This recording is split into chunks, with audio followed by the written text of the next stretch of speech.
وہ کیا کسی نے کہا تھا، دوپہر کو سلا دیتی ہے بچوں کو وہ اس ڈر سے، گلی میں پھر کھلونے بیچنے والا نہ آ جائے۔ کبھی ہم نے ان لوگوں کے درد کو بھی سمجھا؟ ہم نے کبھی سیرت کے ان پہلوؤں پہ بھی غور کیا؟ آج ہم اپنی بیٹی کی شادی کرتے ہیں تو اس کا جہیز چارپائیوں پہ بچھا دیتے ہیں، اور ہمارے دیہاتوں میں رواج ہے کہ خاتون کو کہتے ہیں کہ جاؤ پورے محلے میں، پوری بستی میں جا کے ڈھنڈورا دے دو کہ بیٹی کا جہیز دیکھ جاؤ۔ یار دیا تو اپنی بیٹی کو ہے اور تحفہ دے رہے ہیں، لوگوں کیوں دکھلا رہے ہیں؟ صرف داد وصول کرنے کے لیے۔ ملک صاحب نے، خان صاحب نے، چودھری صاحب نے حد کر دی، کمال کر دی، بڑا دیا، اپنی بیٹی کا گھر بھر دیا۔ یار تم نے تو داد وصول کر لی، چوپالوں میں، بیٹھکوں میں تذکرہ بھی چلا، تندوروں پہ عورتیں باتیں بھی کرنے لگی، تمہارے نام کے جھنڈے بھی گڑ گئے،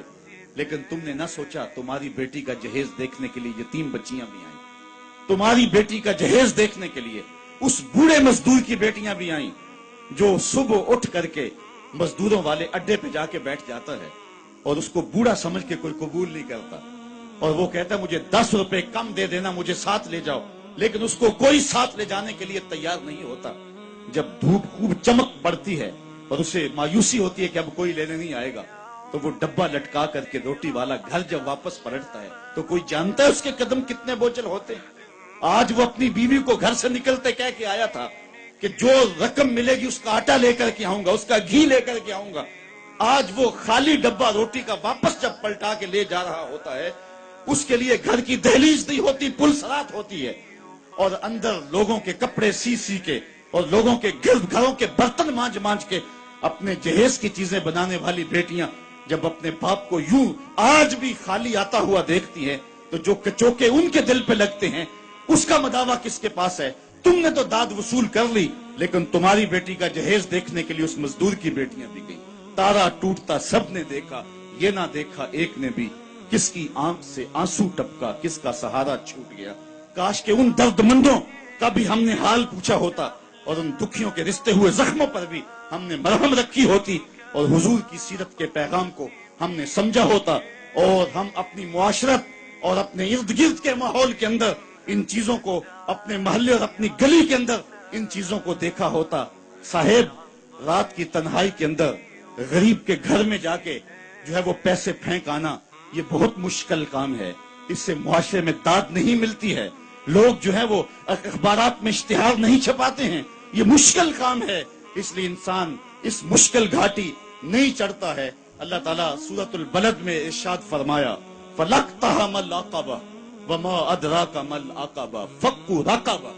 اللہ اکبر، او اطعام فی یوم ذی مسغبہ، یہ مشکل گھاٹی ہے، کسی پھنسے ہوئے کی گردن چھڑانا ہے، کسی لاچار کے کام آنا ہے، کسی دکھی کے کام آنا ہے۔ میرے اور آپ کے آقا و مولا حضور ختمی المرتبت صلی اللہ علیہ وآلہ وسلم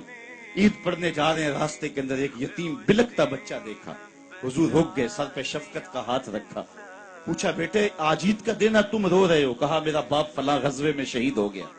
میری ماں کا سایہ بھی سر پہ نہیں، بھری دنیا میں یہاں میرا کوئی نہیں ہے، دیوار کے ساتھ لگ کے بلک رہا ہے، عیدگاہ میں انتظار ہو رہا ہے، ہزاروں لوگ منتظر ہیں۔ آقا کریم نے دل جوئی یتیم کو، یتیم کی دل جوئی کو اتنا مقدم سمجھا کہ اس کو لے کے واپس گھر آئے اور آ کے کہا کہ اس کو لباس دیا جائے، اس کو کھانا کھلایا جائے، اور اس کو جیسا حسنین کریمین کو لباس دیا گیا تھا ایسا اس بچے کو پہنایا گیا، کھانا کھلایا گیا۔ حضور نے احساس محرومی دور کرنے کے لیے مزید اس کے سر پہ شفقت بھرا ہاتھ رکھا اور مسکراتے ہوئے فرمایا کیا بیٹا تو اس بات کو پسند نہیں کرتا کہ محمد تیرا باپ لگے، عائشہ تیری ماں لگے اور فاطمہ تیری باجی لگے؟ اس نے کہا یہ رشتے مل جائیں تو اور کیا چاہیے؟ کہا آج کے بعد یہ تیرے رشتے ٹھہرے۔ ایک انگلی سے حسنین کو لگایا ہے، ایک انگلی سے وہ یتیم بچہ ہے۔ حضور عیدگاہ کی طرف بڑھ رہے ہیں، اور بھی بچے اپنے ماں باپ کے ساتھ جا رہے ہیں۔ یہ یتیم زبان حال سے کہتا ہے تھا تو یتیم، لیکن یتیمی کا مزہ آ گیا، مصطفیٰ کی انگلی تھام کے جا رہا۔ تو حضور علیہ السلام کی سیرت جب نسل نو کے سامنے رکھیں،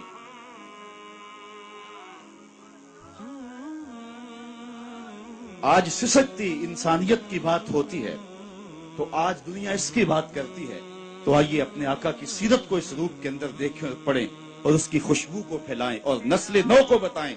کہ آقا کریم علیہ الصلوۃ والسلام کس طرح دکھیوں کے درد بانٹنے والے تھے اور لاچاروں، یتیموں اور مسکینوں کے کس طرح کام آنے والے تھے۔ سمال الیتامى عصمۃ للارامل، بیواؤں کے آسرے تھے، اور غریب ہو کے یتیم ہو کے یتیم پرور تھے. یہ 9 سال کی عمر ہے حضور کی. اس وقت کہا جا رہا ہے حضور کے لیے سمال الیتامہ، یتیموں کا سہارا اور آسرا ہیں.